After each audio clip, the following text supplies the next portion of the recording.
because we are going to make a delicious dish that is called beef stroganoff. It's a little controversial where it's coming from, but I have the right answer for you. So follow me. We're gonna come back with the ingredients and then I'll tell you everything I know. Our ingredients for our special European dish: we need some beef, onions, oil, beef broth, some wine, Dijon mustard, garlic, a little bit of brown sugar. We need some flour, tomato paste, some carrots, sour cream, thyme, and mushrooms. First things first, we are gonna start browning our meat with a little bit of oil, not much.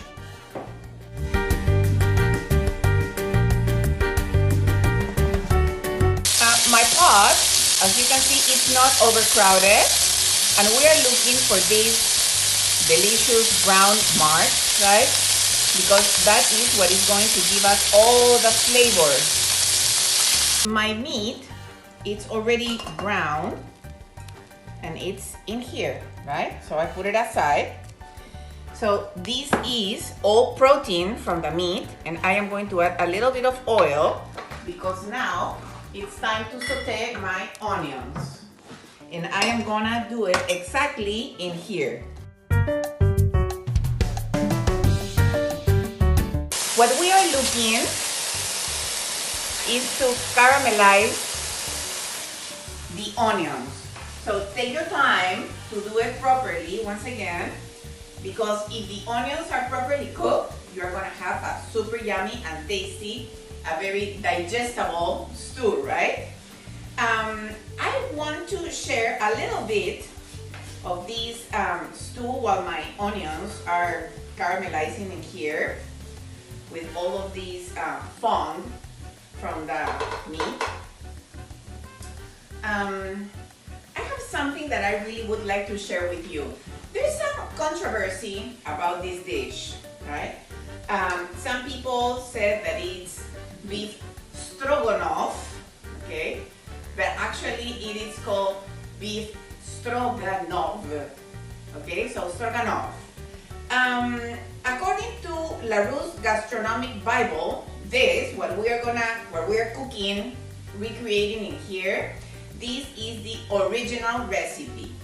But this recipe has a story. So according to the cookbook, A Taste of Russia, the original beef stroganoff recipe derived from a basic French mustard for seasoning beef combined with a dollop of Russian sour cream.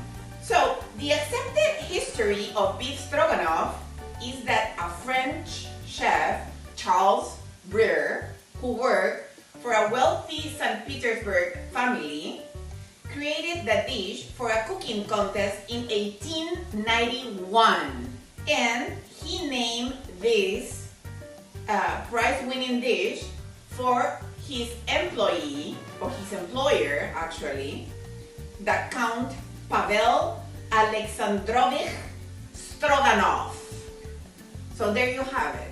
So a French chef made this dish, okay, and he won because, of course, with this dish it is impossible not to win anybody's heart, right?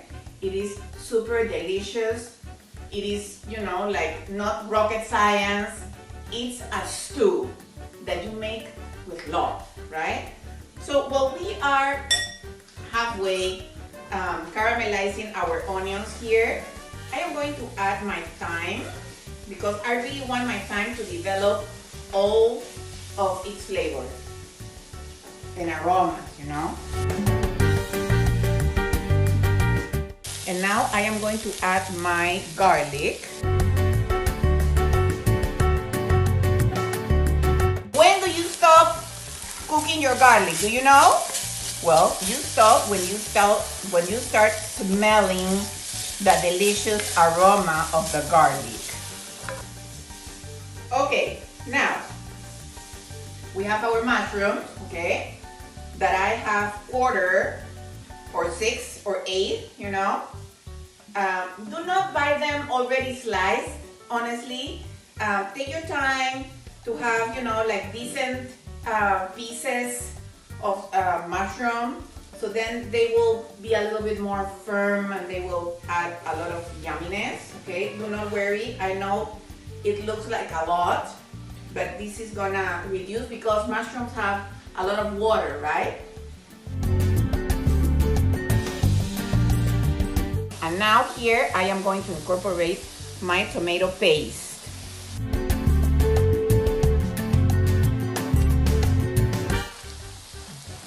Now here I am going to add my wine, and with my white wine, please, it's white, it's not red, okay, a good dry white wine, we are going to deglaze our pan. We're gonna let the alcohol evaporate, you know, about 5 minutes or so. But so far, let me tell you, this smells promising. Oh, best facial ever, let me tell you. Okay, now we need salt, okay, pepper, we need a little bit of sugar, brown sugar, and here I am going to incorporate carrots. Yes, the original recipe calls for carrots, so the carrots go in.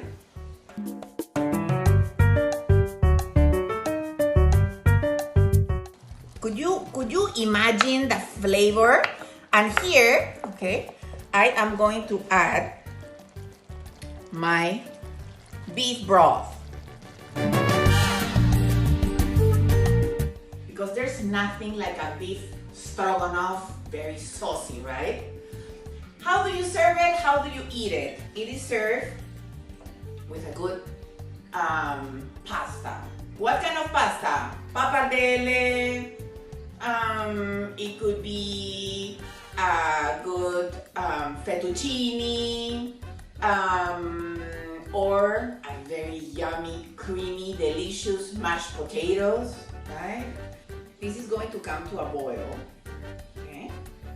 So we're gonna let it be, and when it comes to a boil, or almost to a boil, we're going to dissolve some of our flour with this delicious broth. I've dissolved my flour with a little bit of water, okay, and then I add it into my sauce.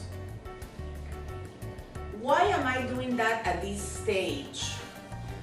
Because if you add the flour at the end, you will be eating raw flour.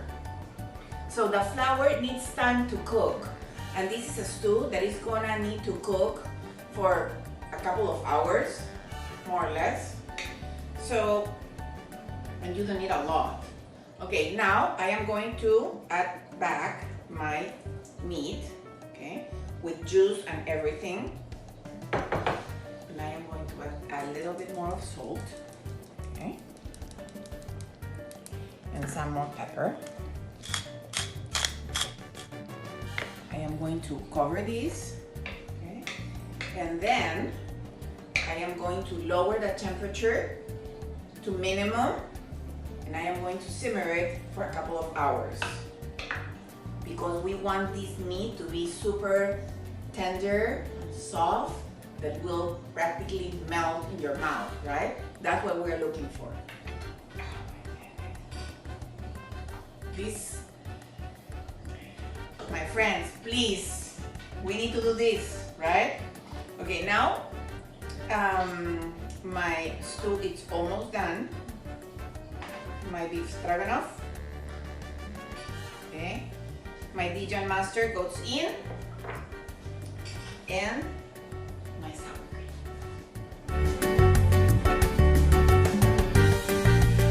You don't need to add the mustard since the beginning because the mustard is already cooked, and the flavor actually will be, I think, a little bit more intense when you add the mustard at the end. than when you do it at first. I think when you add the mustard at first, it sort of dissipates. But look at this, so creamy, the smell. So now that I've served a portion of our beef stroganoff,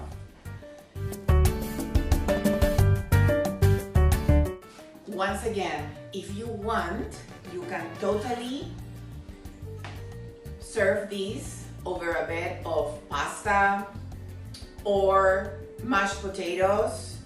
It's totally delicious, absolutely decadent.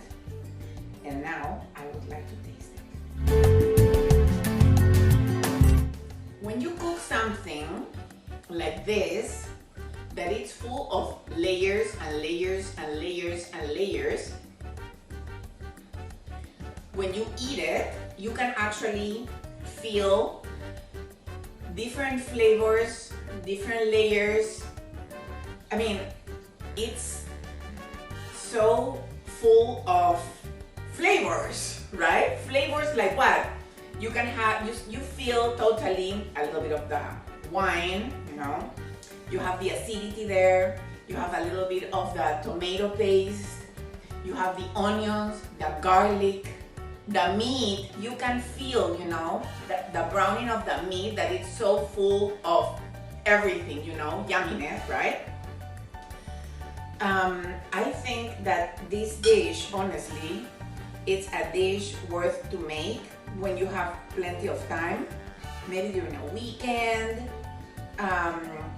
You know, you can incorporate your family, you can incorporate your friends. I mean, plan it ahead of time, you know, get together and make it, and it is going to be a hit. I can assure you that. So my friends, once again, thank you so much for watching. Thank you so much for following me and my recipes. And remember, always use your main ingredient, use your secret weapon, use your love. Mwah! Kisses to you all, and see you soon. Bye bye. I'm gonna keep eating my stew.